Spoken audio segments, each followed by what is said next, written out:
8:30 को आपका एक्सीडेंट होता है और 9 o'clock आप मेंस की एग्जाम देने जा सकते हैं। इंटरव्यू से पहले 1 महीने तक आप हॉस्पिटलाइज्ड है और उससे 1 वीक पहले आप दिल्ली जाके उसकी प्रिपरेशन कर सकते हैं। तो luck has to come with you, उसको आना पड़ेगा और आपको आईपीएस बनाना पड़ेगा। मैं एग्जाम के लिए निकला, मेंस मेरा था, सुबह जीएस3 का पेपर था। 8:30 को मेरा स्कूटी स्लिप हो गया, मेरा लिगामेंट इंजरी हो गया, लेफ्ट हैंड में इंजरी था, सीट से ब्लीडिंग हो रहा था। लेकिन मेरे पास 2 ऑप्शन थे। मैं खड़ा हुआ, मैंने देखा okay my right hand is safe and I decided I will go to the exam hall and write the exam. मेरे पास 2 ही ऑप्शन थे, या तो मैं वहां से उठ के रोने लगूं, यार मेरे साथ ही ऐसा क्यों हुआ, मेरा एक्सीडेंट हो गया, मेरा मेंस खराब हो गया और हॉस्पिटल जाओ, या दूसरा ऑप्शन था कि मैं देखूं कि मैं 3 घंटे और सरवाइव कर सकता हूं। हाँ कर सकता हूं। मैं मेंस के लिए एग्जाम हॉल में गया। ये जितने भी फोटोग्राफ्स लगे हैं, सर ने जैसे बताया कि जितने भी इंसान सक्सेसफुल हुए, अगर आप उसकी लाइफ स्टोरी देखेंगे तो कहीं ना कहीं एक मोमेंट आता है जहां पे वो इंसान की जो स्ट्रगल है वो पीक पे हो जाते हैं। वो इस मोमेंट पे आपको डिसाइड करना है कि आपको वहां से यू टर्न लेना है या आपको वहां से आगे निकलना है। इन सब लोगों ने डिसाइड किया कि उनको वहां से आगे निकलना है। एंड दैट इज द फंडा ऑफ लाइफ। सक्सेस उन्हीं को मिलता है जो इस स्ट्रगल वाले मोमेंट से आगे निकलने की सोचते हैं। जब भी आपको लगे कि आपके सिर पे बहुत मुसीबत है, जब भी आपको लगे कि आप हर तरह से गिर चुके हैं, जब भी आपको लगे कि आपके पास कोई ऑप्शन नहीं है, तब एक चीज आप अपने दिमाग में लाइएगा कि यही मोमेंट है जहां से आपकी तकदीर बदलने वाली है।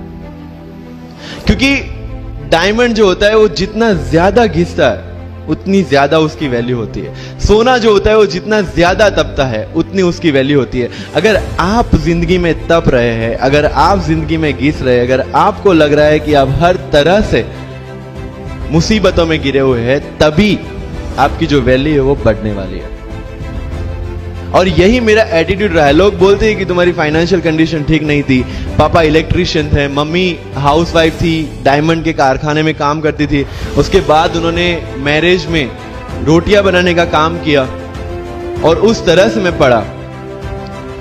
लेकिन जब मुझे पूछा जाता है कि ऐसी कौन सी चीज है आपकी लाइफ में जो आप बदलना चाहते हो, and I said nothing.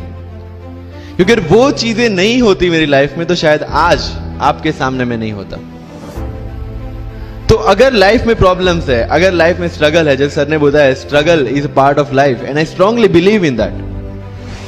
Bharat वर्ष का सपना चंद्रगुप्त ने देखा, चाणक्य ने देखा, और उस भारत वर्ष को बनाने के लिए जब ये संघर्ष जारी था और तब राजा धनानंद की डॉटर दुर्धरा से चंद्रगुप्त को प्यार हो जाता है, और जब चाणक्य उनको बोलते कि नहीं तुम्हें उससे दूर रहना है, तब चंद्रगुप्त बोलता है आचार्य कभी कभी सोचता हूं कि जिंदगी में या ये भारत के सम्राट बनने के लिए इतना त्याग, इतना बलिदान ना देना होता तो।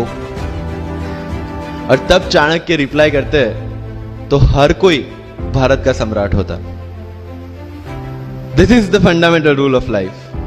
अगर आईएएस बनने के लिए, आईपीएस बनने के लिए सैक्रिफाइस करना नहीं पड़ेगा, अगर उसके लिए आपको त्याग नहीं करना पड़ेगा, तो आज पूरे इंडिया में हर घर में आपको आईएएस आईपीएस मिल जाएंगे। मुझे एग्जैक्ट डेट याद है, 23 मार्च को मेरा इंटरव्यू था। 20 फरवरी को मुझे हॉस्पिटल में एडमिट किया गया क्योंकि मुझे इन्फेक्शन हो गया था बॉडी में एंड बहुत हाई फीवर था, तो आईवी के अलावा कोई ऑप्शन नहीं था। 1 मार्च को ठीक होके मैंने सोचा चलो दिल्ली निकलते हैं। 2 मार्च को मैं दिल्ली पहुंचा।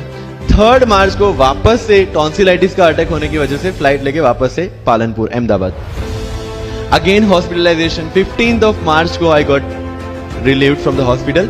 16 मार्च को मैं दिल्ली पहुंचा और 23 मार्च को I gave my UPSC interview. तो 1 महीने का हॉस्पिटलाइजेशन। उसके बाद जब दिमाग में ये था कि मेरे साथ जो लोग इंटरव्यू दे रहे हैं वो 1 महीने से प्रिपरेशन कर रहे हैं एंड 1 महीने से मैं हॉस्पिटल में था, again I thought this is the moment to prove yourself. I went to the interview और पूरे इंडिया में 2nd highest marks in interview.